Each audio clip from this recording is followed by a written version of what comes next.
हाय। आप देख रहे हैं कहानी और सबक। यहाँ आपको अच्छी और मुनफरिद कहानियाँ देखने को मिलेंगी। मज़ीद अच्छी अच्छी वीडियोस देखने के लिए उसे सब्सक्राइब कर लें। आज की कहानी नंद और भाभी के ताल्लुकात की कहानी है। सुषमा और आलिया आपस में नंद भावज थी। सुषमा जितनी इखलाक की अच्छी थी, आलिया भी उसके इखलाक को देखकर उसी की तरह उससे प्यार और अच्छे से रहती थी। सुषमा की शादी को 3 साल हो गए थे और उसका एक बेटा भी था। ये सुषमा की माँ की तरबियत थी कि वो एक अच्छी बहू साबित हुई थी। आलिया और रुहेल 2 बहन भाई थे। उनके वालिदैन इंतकाल कर गए थे और अब उस घर में वो चारों रहा करते थे। मोहल्ले वाले अक्सर नंद भाभी का प्यार देखकर रश्क किया करते थे और मिसाल दिया करते थे उन दोनों के प्यार की। कुछ दिन बाद आलिया का रिश्ता आता है और उसकी शादी हो जाती है और वो अपने ससुराल चली जाती है। इसी तरह जिंदगी अच्छे से ही गुजर रही थी कि अचानक आलिया को एक बीमारी लाहक हो गई। वो बहुत बीमार रहने लगी। डॉक्टरों ने कहा कि इसके गुर्दे फेल हो गए हैं और अब हमें गुर्दे का इंतजाम करना पड़ेगा। सुषमा को जब ये खबर मिलती है तो वो बहुत परेशान हो जाती है और आलिया के पास जाती है, उसकी तीमारदारी करती है। वो डॉक्टर से बात करती है कि कहीं से इंतज़ाम कर दें कि उसको गुर्दा मिल जाए। हम कुछ भी करके जितने भी पैसे होंगे हम देने को तैयार हैं।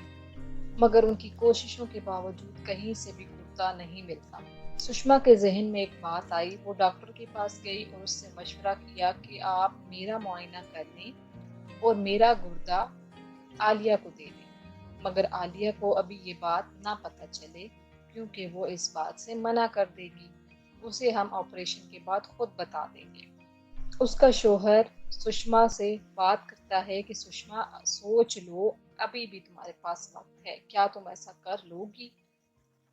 सुषमा कहती है आलिया मेरी बहनों की तरह है, मैं उसके लिए जान भी दे सकती हूँ। डॉक्टर सुषमा का मुआयना करते हैं और उसका गुर्दा आलिया के गुर्दे के साथ मैच हो जाता है।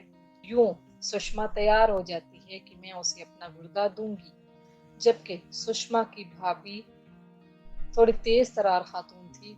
वो सुषमा के कान भरती है कि ऐसा ना करो, तुम्हारी जिंदगी खतरे में पड़ जाएगी। वो उसे बहुत बहकाने की कोशिश करती है मगर सुषमा नहीं मानती। यूं आलिया और सुषमा का ऑपरेशन होता है और वो अब एक एक गुर्दे पे जिंदगी गुजार रही है। आलिया ठीक होकर घर आती है मगर वो इसी बात को सोचती रहती है कि कौन था जिसने मुझे गुर्दा दिया। वो सुषमा से बात करती है मगर सुषमा उसे नहीं बताती। आलिया का भाई उसे सुषमा की सारी हकीकत बताता है। आलिया बहुत रोने लग जाती है और खुदा का शुक्र अदा करती है कि माँ के बाद उसकी भाभी ने उसका बहुत ख्याल रखा और उसको इतनी अच्छी भाभी मिली। वो सुषमा का शुक्रिया अदा करती है और उसे गले लगा लेती है। सुषमा जबकि आलिया को कहती है कि पागल, तुम और मैं तो आपस में बहनें हैं, अब हम दोनों एक एक जिंदगी गुजारेंगी। वो दोनों हंसने लग जाती हैं और उनका भाई उन दोनों का प्यार देखकर दिल ही दिल में दुआ करता है कि इनके प्यार को किसी की नजर न लगे।